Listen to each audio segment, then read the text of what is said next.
One of the things that you do is that you use your horses to make the wedding experience for folk in LUSS a little bit better than it might otherwise have been. Tell us about that. Yes, well, having got into horses, we had been asked some time ago if we would do weddings with one of our horses, and we thought about it, and I wasn't very sure about getting into that. But I enjoy horses that much, it was just something else I'd like to have a go at. So yes, we actually broke one of our horses into carriage driving. And from that, it came on to doing weddings. And we actually have another horse now, Rosa, big black horse, a Gelderlander. And we bought ourselves another carriage, and we do weddings, which we really enjoy. I think I enjoy it more than the bride and groom, actually. What's the technical name for the kind of carriage you have? We have a landau, which is... It's quite a posh-looking thing, I suppose, but we feel like royalty anyway. I don't know about the people in it, but yes, it's a landau. And how far can you travel with the landau? As far as the horse would like to go, really. But I mean, normally it's only a matter of a few miles. If we're doing, obviously, a wedding in the village here, we have 2 miles to come up the road, which is quite nice because it sort of breaks her in, and she's just nice and quiet. She loves doing weddings, by the way. She loves people. It's unbelievable because we're doing a wedding one day, and we had to. The wedding was in LUSS, but the reception was quite a few miles away, so we had to sort of pick them up at the location, nearer the location, and then take them to the wedding. And as we were doing so, we had to pass by another hotel, and there was another wedding going on there, and everybody was going in, and she just stopped. And she thought, this is it. She recognised it as such. But she loves it. She poses. I mean, if the bride and groom want sort of wedding photographs, I can actually put a head on somebody's shoulder, if you like, or between them or whatever. I can make a move whatever way. And I think she enjoys it as much as they do. And she's not put off by bagpipes?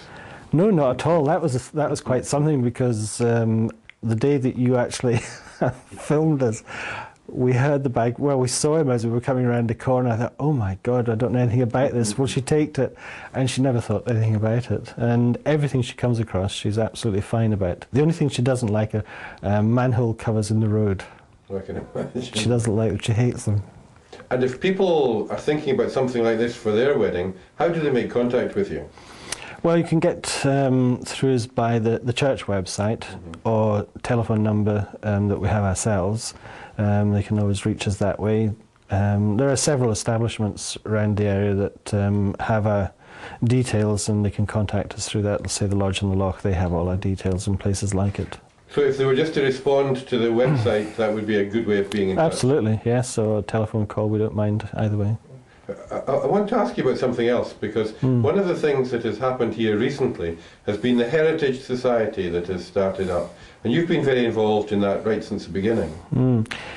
Well, I was asked to join to help out, which I was only too pleased to do, because I just find it such an incredible place, LUSS. The history, obviously, on our own place is amazing, but LUSS itself has just so much about it. But the people enjoy it. The people in the local sort of area enjoy their own history, and they're only too willing to help out and sort of do whatever's asked. But we have such interesting people, and the knowledge that they can impart. I just enjoy the whole thing. I really do. So, for the benefit of those who don't know about the Heritage Society, just tell us what happens. Normally, we have 4 meetings in the winter time. It usually lasts for a couple of hours in the evening, sort of a 7:30 start, and the topics usually it has started off as being local topics, although we have broadened it slightly with having speakers being brought in.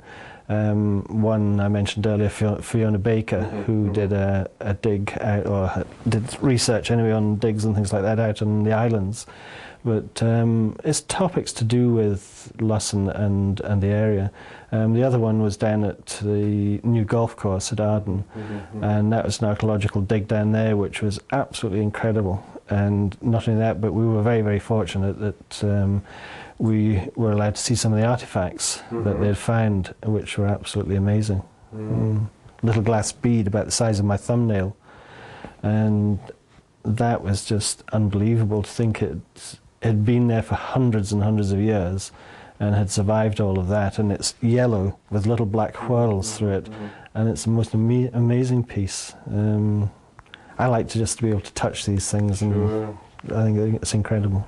Quite exciting, Yes, yes. because one of the things that it showed was that there had been Christian burials happening there right the way through the Dark Ages. And, they really Well, I think what they said was that it's actually about the most important site in the whole of Scotland for digs, and they really haven't finished, although they were very fortunate in as much as they could work there for a whole year. Normally it's only 3 months, I think, they get. They still haven't come across everything, I'm quite sure, but what they did come across, of course, is going to take years to evaluate and what have you, and lots of footage of film and that sort of thing. But yes, it's incredible. One graveyard on top of another. That was just an incredible sight, that was.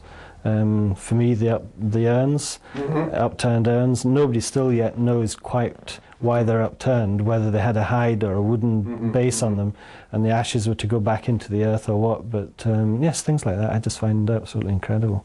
I don't think I've ever had a chat which has gone back over so many years as this one.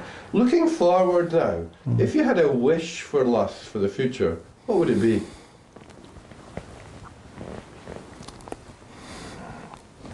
Gosh, that's a hard one. That it wouldn't be spoilt. I think more than anything else. It's a wonderful place. I think everybody who lives here feels the same about it. And obviously, if you come here and you see the number of visitors that come here in a year, there's a lot more feel the same about it. But because of that, it'll change, and it would be terrible to see it changed and spoilt. And that would be the one thing I would hate to see the place spoilt. You optimistic about the future? Oh yes, yes. I think everybody would have to be. I mean, the village has to change. You can't keep it as it is, because it would die. So yes, there'll obviously be lots of changes here, but hopefully it'll always be LUSS and not quite something else. I would hope. We have a ghost in the house of a monk. I've told you about that, haven't I? Tell us again. All right. Well, we have the first person to see it was my eldest son, Christy, and he was coming downstairs one night to go to the toilet.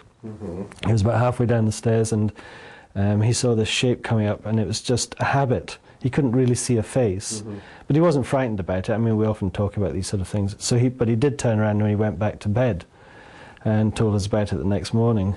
And it was a few years afterwards, my wife, we have a byre, and from the byre you could look into the living room. There's a glass door in the living room.